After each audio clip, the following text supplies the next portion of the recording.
Welcome to the Crazy Cool Family Podcast with Don and Suzanne Manning. Parents, what if we could give you the power to transform your family into something absolutely amazing? A family where everyone is healthy, gets along, loves Jesus, and has great purpose in life. Hey, let us flip your thinking to unlock the power God has given you to create your own Crazy Cool family.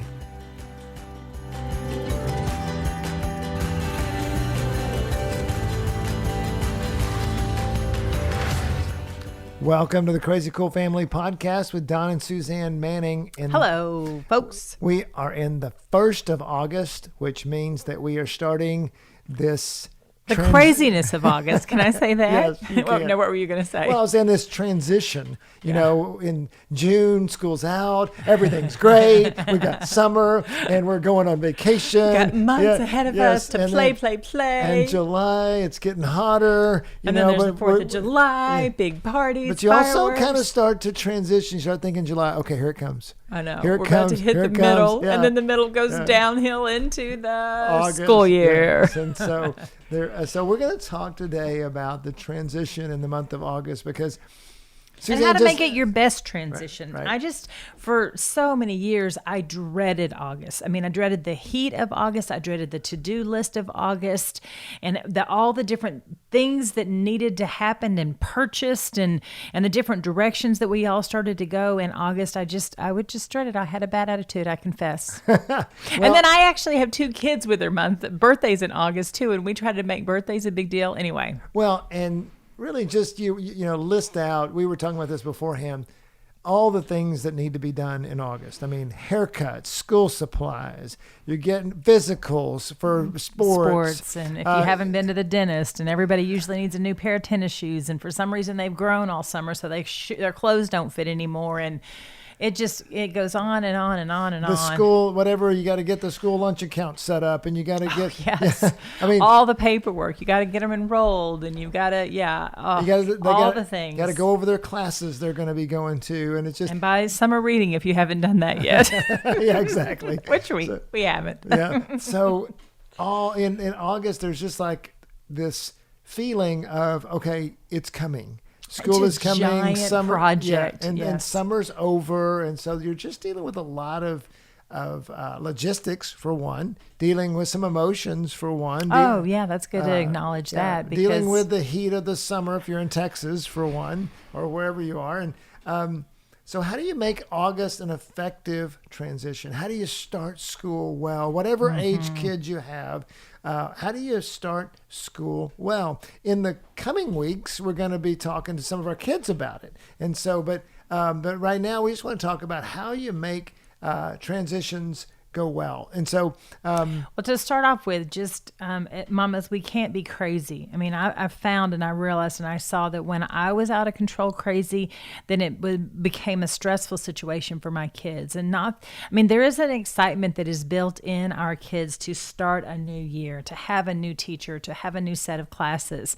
But if we come at it as the leader, of our kids and our family, and we're all stressed out, then they pick up on that too. And so one of the things that I learned is that God's faithful. He's not going to give us more than we can't handle. And that, it says, do not worry about today, for today has enough worries of its own. do not worry about tomorrow. Yeah, do not worry about tomorrow. Yeah, for sure. Don't worry about today either, but don't worry about tomorrow, because today's got enough. And when I started living that and realizing, okay, this is what I can get done today. I can get these 3, I can get the kid to get the physical, I can get some school supplies, and I can get another kid to get a pair of tennis shoes. As soon as I started doing that, and then tomorrow, and I was always so surprised when I looked up and there would be days in there that we could still go to the pool, and we could still have summer. It wasn't all consuming all day, every day. Well, one of the ways I think you did that was to start early. And so there's, what happens is that we tend to think, the last week of school, and all of a sudden there is about 4 weeks worth of stuff we got to put in the last week. Right. Well, start earlier. So like this year I got the boys' haircuts in July, and we ordered them tennis shoes in July. And so we already went ahead and got that done so that when August hit, that was 2 less things to do. How long does a haircut last? Well, my boys go short and then long. It's a beautiful training that I've got for them. So they can, Don you get your haircut, once a week? No. Some people do. Mine's about about every 4 or 5 weeks. I was thinking if you got it cut in the middle of July, I would already need one. No, but by August. they are way just once a year for our boys. Twice a year, spring and fall. You got to save money when you've got a lot of kids. You got to do your own things, parents. If your kids get their hair cut more than twice a year, you may want to put that towards the end of the to-do list, and maybe the shoes will be at the first, because their feet won't grow as long as their hair, or as much as their hair will. But just think about starting early, and like Suzanne's saying, the more stressed you are, the more stressed your kids will be. Realize too, your kids are going through their own fears of starting a new grade. Potentially, maybe they're going into first grade. Maybe they're going into kindergarten. Maybe they're going into a new school. Maybe they're going. Maybe you've moved. It could be that they're going into from 3rd to 4th grade, and it's the same people. But they're going to have a new teacher. They're going to have new teachers. So, realize they're a little bit anxious about that too. Tell parents, Suzanne, how do you process with your younger kids, let's say, about starting the new school year? Yeah, and so with that, I want to just start out by saying that transitions are tricky. I mean, they're hard. I think even for adults, they're hard. And so understand that for your child, that a transition from going from being at home for summer to being in a classroom all day, that is a shift in our little brain that we have to do. And so how we help our kids do that is we talk about it, and we are excited about it. And you're going to learn so much in the first grade. I'm so excited. I loved the first grade. My teacher was Mrs. Brown, and she, and I sat on the front row and I learned to draw my letters. You're going to learn how to draw your letters. And so start building that up, building that anticipation. We do that for our vacations. We're going to Disney World and we talk about it, or we're going to the pool. We do that. And so do that for school as well. You're going to we're going to pack a lunchbox. And that's one of the things I would do with my kids is we would pick out something special for them, whether it was a lunchbox or maybe it was a bow for their hair or a new t-shirt if they were a little boy and they wanted a football on their t-shirt, and we would pick out or a certain notebook where they were going to carry definitely a school supply. We definitely picked out school supplies just so that they would have something that reminded them of home, that they felt loved, that a memory was attached to. One of the things that I would do is I would take each kid school shopping, and so we would make a special memory of it, and that's when I would say all these things to them. Oh my goodness, you're going to love this. Yes, you should totally get the red notebook for math because red's a power color and you know math. And so I would just kind of infuse truth connected to the things so that when they were in school and they started feeling homesick or lonely and they would see the things, then they would be reminded, okay, it's a power color. I can do this. Well, because, you think about your younger kids especially deal with that transition of going from home into being away from home every day. That's hard. And so how are you going to deal with that? Well, those are some great ways to do it. It may be, as they get older, they may be easier, but now they're dealing with, okay, I'm going from having one teacher to having multiple teachers. Mm-hmm. So what are we going to do about that? What are we going to do to talk? And what Suzanne's saying is that you're in anticipating what they're going to go through, because guess what, parents? We've been through it before, and seeing the road ahead of them so they're not surprised by it, and then doing it in an encouraging way. I mean, let's contrast that with what's happening with some parents where, oh my goodness, we didn't get this one teacher that we wanted. Oh, yeah. And so therefore life is going to be terrible this year. And it might be, because a difference in teacher could make a big difference. I mean, we've definitely had years in grade school where they had great teachers, and we've had years where they didn't have. But so even with that right there, I would always tell my kids, the teacher you get is the exact teacher that God designed and created and handpicked for you. Yeah, but Mom, she's the worst teacher ever. She might have been the worst teacher ever, but not for you. Right. Because, but she's terrible at math. She doesn't know math at all. Okay, that's great. But you know what? I believe God's going to teach you patience. He's going to teach you endurance. He's going to teach you perseverance. And so that's a great point to bring up, is that I remember being disappointed in elementary school and not getting I remember getting the mean teacher in third grade, Mrs. Dobson. She was so mean. And you want to know what? At the end of that school year, I decided I wanted to be a school teacher. I was so inspired by her, and I loved her more than any other teacher. And I was terrified of her at the beginning of the year. And so you just never know what God's going to do. I mean, he's got a plan and a purpose. We have to believe that, and we have to share it with our kids. And I just think it's so cool that you're talking about how to be encouraging, because even with, oh my goodness, can you believe school's about to start? Oh, oh my goodness, this is terrible. Oh, I would come into August with such a bad attitude, conviction. Woe is me, and what are your kids are going to do? I mean, but some moms might be celebrating, whoa, put the kids back in school. This is great. Yes, I feel that for you as well, moms. Yeah, so, but just bring in encouragement. So we've talked about a couple of things. One is starting early, just kind of thinking about putting things in motion earlier, so that you can not be as stressed, and kind of, but also just being encouraging. Hey, this is a great, encouraging their transition. You can do this. It's going to be great. It's a great time to inspire your kids. God has picked you out, especially to be in fourth grade at this elementary school, and just think about, you're going to make so many new friends, or whatever it's going to be. The more you bring energy and life to your kids and to the situation, the more they're going to be wanting it too. And a super practical thing to do along with that is, if the school allows it, which I'm assuming that they will. I don't know with COVID stuff what's happening out there right now, but if the school allows it, then get on campus, go to the classroom. And you might not know which classroom's their classroom yet. I know that there is a back to school meet the teacher. Make that a priority. Make that happen. It's so helpful for your kids to be able to go in first before that first day of school. But if you can't make it happen, then go early that first day of school and let them get the lay of the land and let them get comfortable. And once again, infuse them with all of that confidence. You've got this. You can do this. This is amazing. God's with you. And so go, ahead of time. If they're playing a sport, then go look at the basketball court, or go look at the football field, and let them just be there. There's something about when the unknown becomes known, it's not as scary anymore. And so if your elementary kids can walk down the hallway that they know that they're going to be in, then it's not quite as scary anymore. Right. That's good. So when kids start complaining and they start to do the inevitable whining and stuff that's happening because school's starting, how do we handle that? How do we handle helping our kids with their own attitude issues, if you will? Yeah, and so there's a real fine line there, because there's definitely a part of us that we want to just say, oh my gosh, shut up already. But that's not at all what we need to do. So the fine line is that we need to listen to what's being said in between the words. What's being said in between the complaints. Is it fear? Is it doubt? Is it insecurity? Is it lack of confidence? What is it that's making them complain about it? And if you can get to the core of that, then I encourage you to speak to that.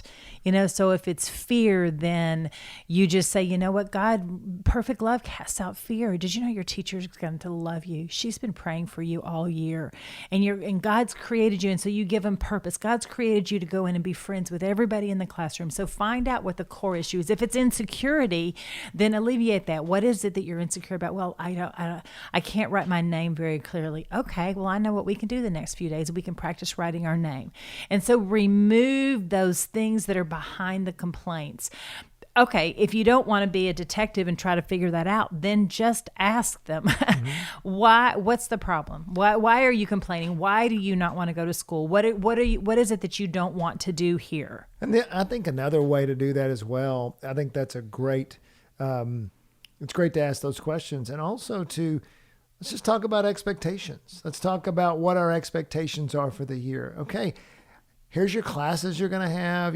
I expect you to make at least B's in everything, or, here's what we're going to do. And I expect you to do, let's look at, the way we're going to do our assignments and how things, remember we get this iPad this year and this is how we're going to do this. And, just coaching them. I think so often we set these huge, the kids maybe don't know their expectations, or they think they're going to fail in some way, but we need to coach them without being helicopter parents.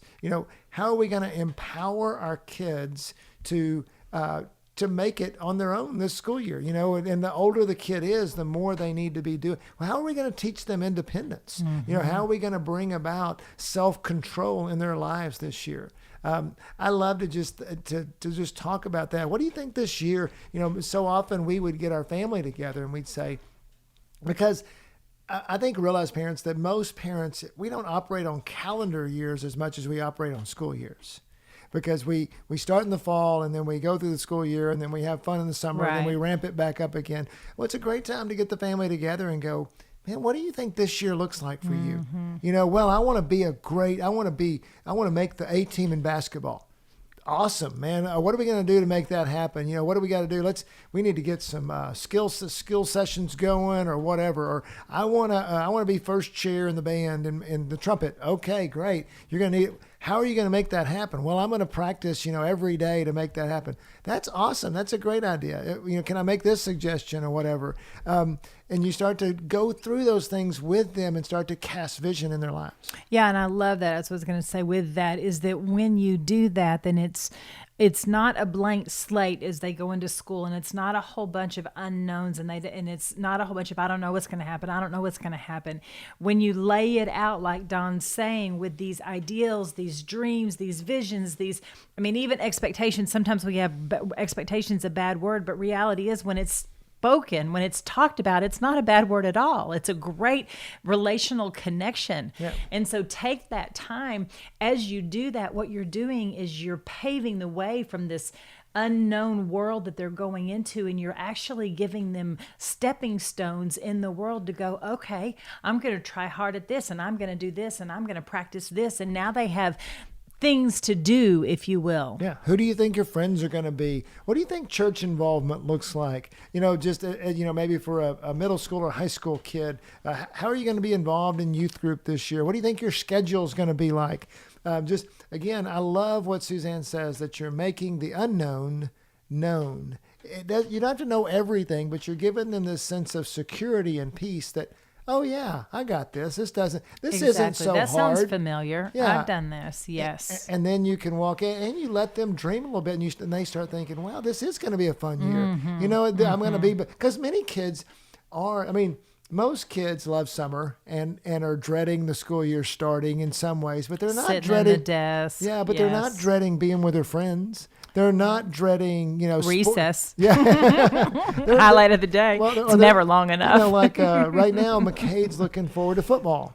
And he's looking forward to seeing how he's going to do with everybody. So they are looking forward to some things. Latch onto those things. Hey, what are you looking forward to? And so, and you can do this. And it's good. I think it's good to be. It's a great time to. I think August is a great time to inspire your kids. Mm-hmm. That's a great to look at it. Instead of it being a whirlwind of things to do, look at it as an opportunity to inspire them through the to-do list, with the things you have to buy, with the appointments that you do. You get to spend this time with them and to inspire them for it's their future. It's their job. It's what they're going to do. It's where they're going to spend their time, and we get the unique place in their lives to get to build them up and encourage them as they step into this new season of their lives. So when do you do these things? Well, as you're going to get a haircut with them. Oh, yeah. As you're going to buy that, and it's the best haircut ever, Mom and Dad. You just need to say that after. Oh my gosh, it looks so good! It's the best hair, even if it's not. It looks so good. Remember that one time you went to school and it was crooked? Oh gosh, yes. It was during the school year, and just realized that what happened was I came home and the barber had cut one ear much lower than the other one, and I looked at and I did not want to go to school. So just realized the little things like that can really, their appearance, when you're critical of things, even weight or you're not enough in some way, or, you can really damage their little self-esteem to go into, because especially like middle school, high school, it's all about, how do I look? What am I wearing? What, all these things. And so, and even in elementary school, that there's certain things that are happening out there that are cool that us parents do not know about. And so let your kids drive which notebook they might want to get and drive which tennis shoes they want to pick out. And if they're way outside their budget, then say, these are within our price range. You pick the ones that you're going to feel good in. And that's one of the many ways that you were talking about earlier, letting our kids have self-control, is going ahead and letting them make those choices right now as they're building their life and what they define as cool. And what a way, if you talk, again, what do we talk about? It's all about relationship, right? If you're talking to that kid and you say, okay, what kind of clothes do you want? And they say, well, you know what?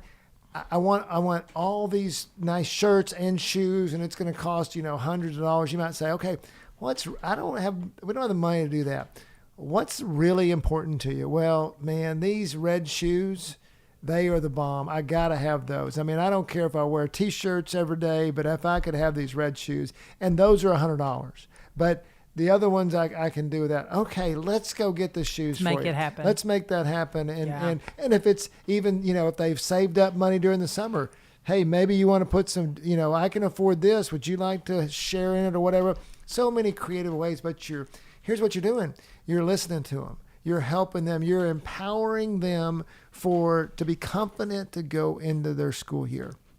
Right. So, as we kind of wrap up, what have we talked about? One, be encouraging. With all the tasks that are there, try not to be that parent, husband or wife. And husbands, you know what? Don't put this all on your wives. It'd be a great thing. She might let you help and she might not. But I mean, the kids would always rather go with Dad to buy the things because Don didn't have a budget. He was like, sure, not a problem. Okay, you need, especially sporting things. You need a baseball and a glove and football pants and cleats. And, you're not playing, hockey, but let's get you a new puck. We're not getting those cheap pads. We're going to get the best. We're going to. He's 4, Don. Exactly. That's so true. I mean. But that's a really good point. I'm glad you brought that up. Is dads, get involved. I mean, what does it take? What does it look like for you to get involved too? If you might hate shopping, which most men do. I just have been blessed with one that doesn't hate shopping. But what else can you do? You can encourage your kid. You can tell them before they go to bed every night, you're going to be a rock star in 3rd grade. You're going to kill it. Your teacher's you're going to make the best friends. You can for sure build them up because your words are so valuable to your child. The man's words are so valuable. So I'm glad you brought that up. Yeah, and even actions, so make those, somehow talk about it with your spouse. How are you going to stretch out those tasks that need to be done and be encouraging and make it not so stressful, but also just what are you going to do to interact with your kids and inspire them towards the next year?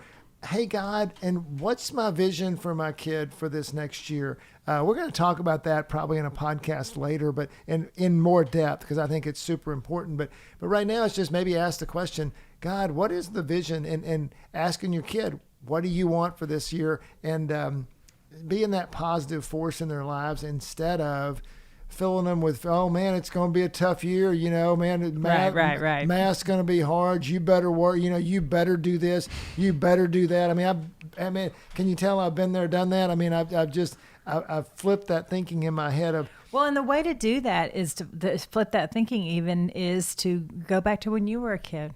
What do you remember starting school? Do you remember those fears, those anxieties? Draw from those and think about what is it that you wanted and needed as a child as you headed into your first day of school. Yeah. And especially if they're doing particular transitions such as starting a new school or starting your first grade or starting middle school or whatever it is. Find out what those things are and help your children through it as you go through also the tasks that have to be done. So to wrap up, we love August. We love the month of August. We love preparing our kids for their next step in this world. So go be crazy, parents. Go be crazy. crazycoolfamily.com.